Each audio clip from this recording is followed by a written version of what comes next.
बिस्मिल्लाहिर्रहमानिर्रहीम, अस्सलाम वालेकुम नाज़रीन, आप यूट्यूब चैनल देख रहे हैं। मैं इमरान खान हूँ। ये बहुत इंपॉर्टेंट खबरें हैं और ये है अमेरिका से इनका ताल्लुक है और वजह इसकी ये है कि पाकिस्तान की एस्टेब्लिशमेंट और पाकिस्तान की हुकूमत के लिए मुश्किलात बहुत बढ़ जाएंगी। इवन पाकिस्तान के लिए मुश्किलात बढ़ती जा रही हैं। मैं मौजूदा रजीम की बात नहीं कर रहा, ओवरऑल पाकिस्तान की बात कर रहा हूँ। उसके कुछ रीजन हैं। डोनाल्ड ट्रंप ने 4 ऐसे लोगों को मेन ओहदों के लिए मुंतखब कर लिया है, या 4 ऐसे लोगों को डोनाल्ड ट्रंप लेकर आ रहे हैं अहम ओहदों के ऊपर, जिसके बाद पाकिस्तान के लिए मुश्किलात बढ़ेंगी।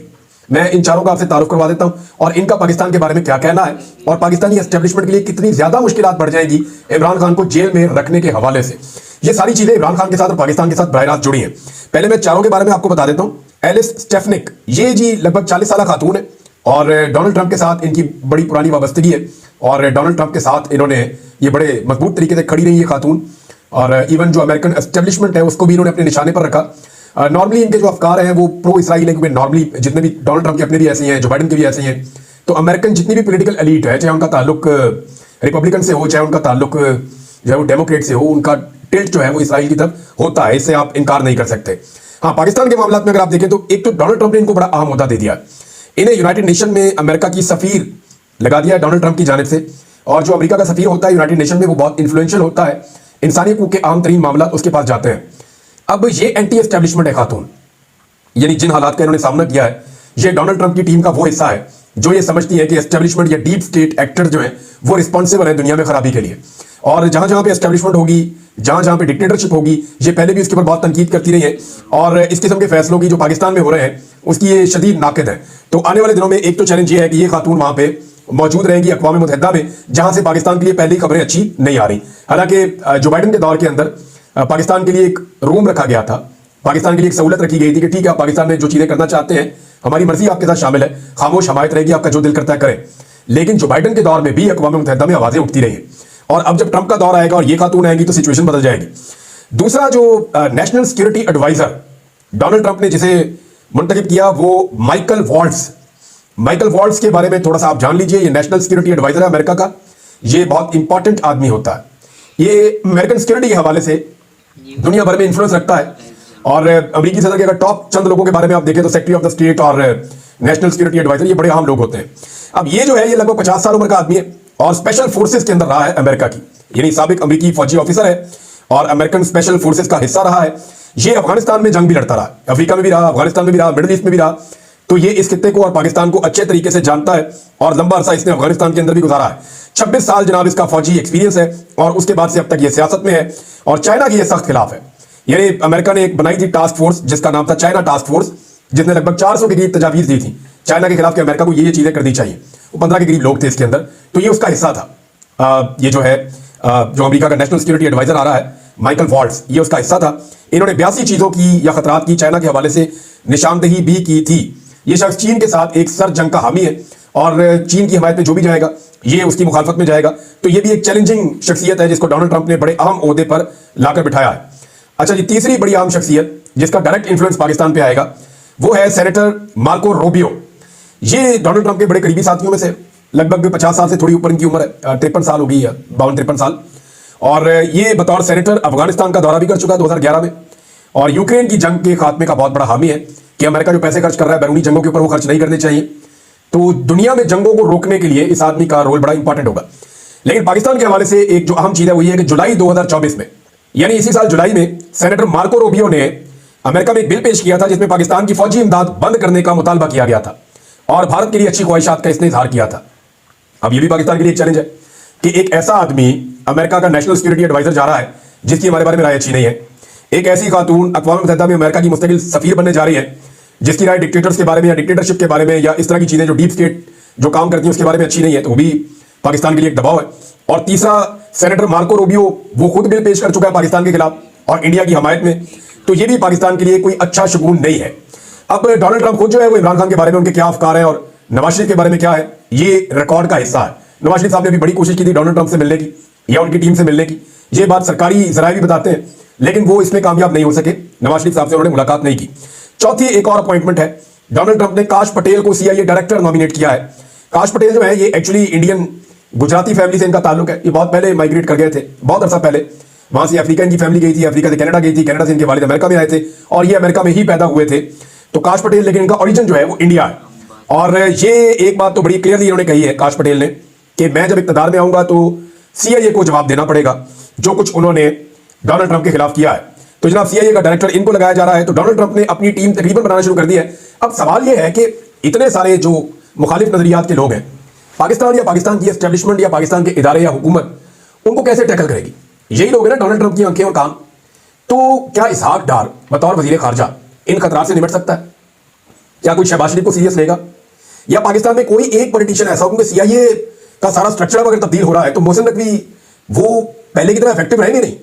मोहसिन नकवी की जो थोड़ी बहुत पेनिट्रेशन थी अमेरिका में, क्या वो अब वैसे ही रहेगी? ये सवाल अपनी जगह पे मौजूद है, क्योंकि डोनाल्ड ट्रंप बहुत ज्यादा उथल पुथल करने वाले आगे।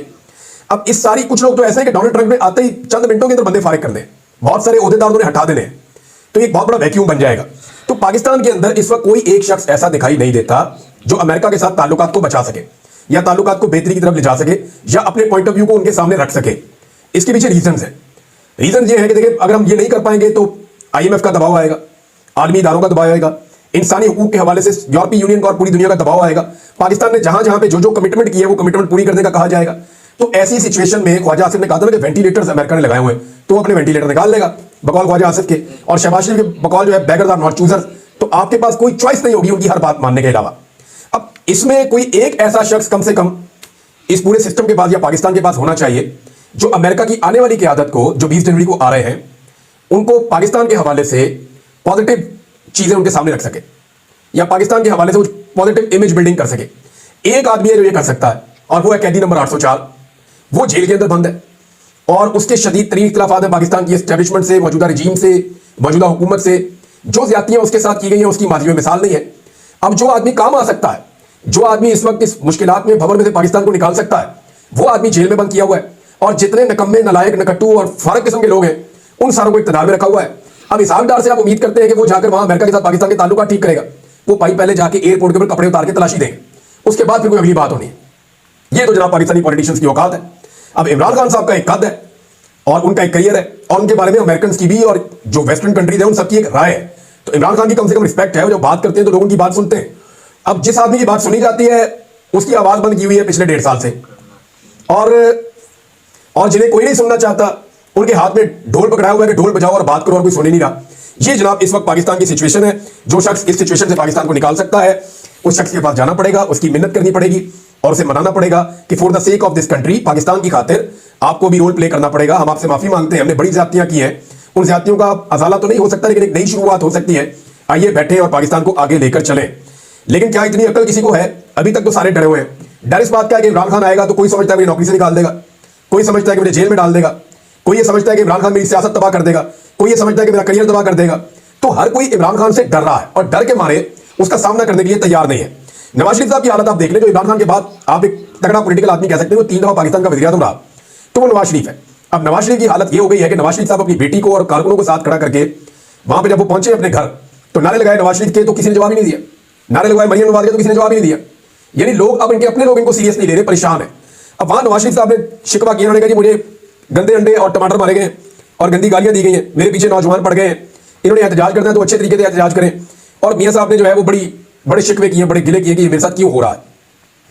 तो मैं 2-3 चीजें आपके सामने रखना चाहता हूं। देखिए, जब भी नवाज शरीफ के ऊपर कोई भी एहतजाज करता है या नवाज शरीफ के ऊपर कोई भी आदमी उसका रास्ता रोकता है तो वो सबसे पहले अपना कैमरा निकालते हैं यूरोप में, ओवरसीज पाकिस्तानी, और वो इसको रिकॉर्ड का हिस्सा बनाते हैं कि जनाब ये देखिए ये गुजर रहे हैं, ये हमने इनसे सवाल किया और ये हमने एहतजाज किया।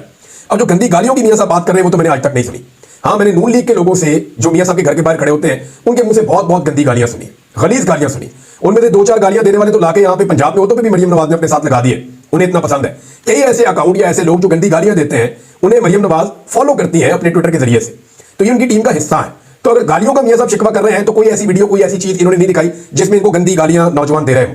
और अगर कोई इनका रास्ता रोकेगा और टमाटर और अंडे मारेगा तो वो वीडियो क्यों नहीं बनाएगा या मियां साहब क्यों नहीं बना रहे? इसके अंदर कोई खेल लगता है, कोई चक्कर लगता है। शायद मियां साहब ये शिकवा कर रहे हैं कि देखो कादी फायद ईसा की गाड़ी को टच किया था सिर्फ किसी ने और आप लोगों ने लोगों को निशाने इबरत बना दिया।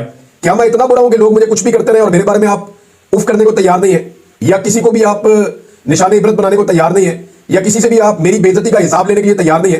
तो मियां साहब ने ना अपने इस बयान के आखिर में ना इस्लाम का हवाला दिया, इखलाकियात का हवाला दिया।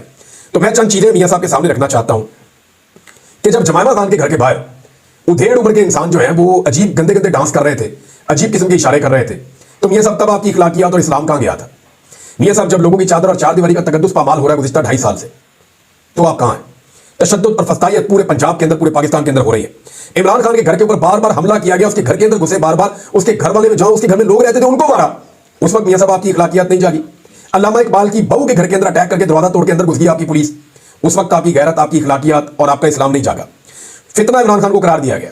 इमरान खान के ऊपर मजहबी किस्म के घिनौने इल्जामात लगाए गए, मजहब कार्ड इस्तेमाल किया गया, यहूदी एजेंट करार दिया गया, हत्ता कि उसके ऊपर कातलाना हमला हो गया। तो तब मियां साहब आपके ये वाले जज्बात नहीं जागे। बेनजीर भुट्टो की गंदी तस्वीरें किसने फेंकी थी मियां साहब? याद करें, आप हेलीकॉप्टर से फेंकवाई जा रही थी। जब आप तकारीर में बेनजीर भुट्टो साहबा को अजीब अजीब गंदी बातें करते थे तो मियां साहब और करवाते भी थे और करते भी थे। तो इसी कारकर्दगी की बुनियाद पे तो आप राणा सनाउल्लाह साहब को लेकर आए थे। तो मियां साहब, तब आपकी इखलाकियात, आपका इस्लाम कहां गया था?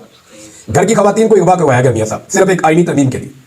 बीवियों को, बहुओं को, बेटियों को अगवा करवाया गया, माओ के गिरबानों में हाथ डाले गए मियां साहब। तब आपको ये चीजें याद नहीं आई? खवातीन पर तशद्दुद करवाया गया, गिरफ्तारियां करवाई गई, आपको ये चीजें याद नहीं आई? बच्चों पर जबर हुआ इस मुल्क में मियां साहब, तब आपको ये चीजें याद नहीं आई? अगवा बराए बयान पाकिस्तान में करवाया गया, जबरी गुमशुदगियां करवाई गई। मैं एक सहाफी हूं, मुझे सिर्फ इसलिए कि मैं आपको सपोर्ट करूं मियां साहब, यानी मुझे जिन लोगों ने अगवा किया, एजेंसी ने मुझे अपनी कैद में रखा और मुझे वो 3 मरतबा उन्होंने मुतालबा किया इस बीच में कि अगर तुम नवाज शरीफ को सपोर्ट कर देते हो या हमारे दोस्त के साथ दोस्ती कर लेते हो और उसके लिए बयानियां बनाते हो तो फिर तुम्हारे लिए आसानियां पैदा हो जाएंगी, तुम अपने घर चले जाओगे। मियां साहब, आपके लिए मेरे पे टॉर्चर किया गया और कहा गया कि मियां साहब को सपोर्ट कर दो। तो ये तब आपको याद नहीं आई? ये इखलाकियात, ये सारा भाषण, जबरी गुमशुदगियां जब हो रही थी, जब आप जाली मैंडेट ले रहे थे मियां साहब और विक्ट्री स्पीच कर रहे थे, तब आप भूल गए थे? कैंसर की मरीजा को जेल में बंद करके आपने उसकी जीती हुई नशिस्त छीनी है मियां साहब। उस वक्त आपको इखलाकियात याद नहीं आई, तब गैरत नहीं जागी, तब आपका इस्लाम जो है वो उसने आपको मना नहीं किया। इद्दत वाला केस आपने बनाया इमरान खान के खिलाफ, कितना घटिया केस है, और इसके ऊपर आपने और आपकी पार्टी ने बार बार सियासत की है मियां साहब, और आपने उस शख्स को वोट डाला जो इस केस का गवाह बना जाकर। तो तब भी आप लोगों को मियां साहब ये सारी चीजें याद नहीं आई। आपको सिर्फ तभी याद आती है जब आपके लिए कोई 2 नारे आपके खिलाफ लगा दे। ना आज तक आपको किसी ने मारा, ना आपके ऊपर किसी ने ऐसे अटैक किया, बल्कि वो सिर्फ आपसे जवाब मांगते हैं। वो कैमरा निकालते हैं और आपसे सवाल पूछते हैं और जवाब मांगते हैं उन चीजों का जिनके जवाब आपके पास है ही नहीं। आप एक इंटरव्यू किसी न्यूट्रल सहाफी को मियां साहब देकर दिखाएं, चैलेंज है आपको। आप पूरा इंटरव्यू ही नहीं कर पाएंगे, लाइव करके आप देख लें, आपके पास कहने के लिए कुछ बचा ही नहीं है जो जुल्म और ज्यादती आपने कर ली है। और अब मियां साहब को बार बार याद पता क्या आता है? ये खबर है मेरे पास यहाँ पे, मियां साहब कहते हैं चैंपियन ट्रॉफी में जो है भारतीय टीम पाकिस्तान आ जाए, ताल्लुकात अच्छे होने चाहिए। मियां साहब जो है वो भारत से ताल्लुकात अच्छे करने की ख्वाहिश का इजहार कर रहे हैं। यानी नवाज शरीफ ने लंदन पहुंचने में ये कहा कि पाकिस्तान तमाम ममालिक के साथ अच्छे ताल्लुकात चाहता है, पाकिस्तान के अमेरिका और हमसायों के साथ भी अच्छे ताल्लुकात होने चाहिए। अमेरिका के बीच में जरूर लाते हैं, लेकिन मियां साहब आप लोगों की कैपेसिटी और कैपेबिलिटी नहीं है। जो आदमी इस वक्त अमेरिकन को गाइड कर सकता है या उन्हें टैकल और डील कर सकता है, आंखों में आंखें डाल के बात कर सकता है, वो आदमी जेल में बंद है। आप लोग सिर्फ पर्ची हाथ में लेकर जा सकते हैं और आपकी बात कोई नहीं सुनेगा, कोई आपकी बात नहीं सुनेगा, क्योंकि सबको पता है कि जो आप कहते हैं वो आप कभी करते नहीं है। सबको पता है कि आपकी हुकूमत जाली मैंडेट पे बनी हुई है। अभी जुल्म खलीलदाद ने भी इस हवाले से 2-3 स्टेटमेंट दे दी अब तक। हो सकता है उन्हें भी कोई आम ओहदा मिल जाए, वो पहले भी ट्रंप की टीम का हिस्सा रहे हैं, उन्हें आम ओहदा मिल गया इस रीजन के हवाले से तो एक नई मुसीबत और बन जाएगी। इन सारी चीजों से अगर निकलना है तो इमरान खान साहब के साथ जाकर बैठ के बात करनी पड़ेगी इस निजाम को, उसके अलावा रास्ता कोई नहीं है। अब मियां साहब जो है कभी वो कहते हैं भारत से ताल्लुकात अच्छे रखने चाहिए, बहुत अच्छे रखने चाहिए, लेकिन अपनी इज्जत का सौदा नहीं करना चाहिए। अच्छे ताल्लुकात हम ही रखेंगे, खाली भारत नहीं रखेगा, ये भी सवाल तो है ना। जब इमरान खान साहब भारत से अच्छे ताल्लुकात की बात करते थे, आप कहते थे कश्मीर का सौदा कर दिया। आज मियां साहब कश्मीर का लफ्ज बोले हुए आपको कितना अरसा हो गया? कश्मीर के लिए आपने क्या किया? कितनी आवाज उठाई? 2.5 साल से आपका भाई इस मुल्क में वज़ीर आज़म है, उसने टके का काम नहीं किया कश्मीर के लिए। ये आपका कंट्रीब्यूशन है, और आप हमेशा कहते हैं कि हम कश्मीरी हैं, हम कश्मीर से हैं। तो जो ज्यादती आप लोगों ने पाकिस्तान के साथ की, अब कहते हैं भारत आ जाए पाकिस्तान में क्रिकेट खेलने के लिए। पाकिस्तान की क्रिकेट, मियां साहब आपकी हुकूमत है, मुझे पता है कि आप पीसीबी का चेयरमैन अपना लगाना चाहते थे, और आपने किसी को कह भी छोड़ा था कि आप पक्के पीसीबी के चेयरमैन है, पाकिस्तान क्रिकेट बोर्ड की चेयरमैनशिप में आपको दूंगा। और मियां साहब आप मोहसिन नकवी को हटा नहीं पाए। तो जब पाकिस्तान के अंदर आपकी बात नहीं सुनी जा रही, वहां दूसरी टीमों को दावतें दे रहे हैं कि वो आगे पाकिस्तान में खेले आगे पाकिस्तान में, बहुत अच्छी बात है, लेकिन ये यकतरफा ख्वाहिश नहीं होनी चाहिए। अब तक इतनी अपना ख्याल रखिएगा, अपने चैनल का भी अल्लाह हाफिज़।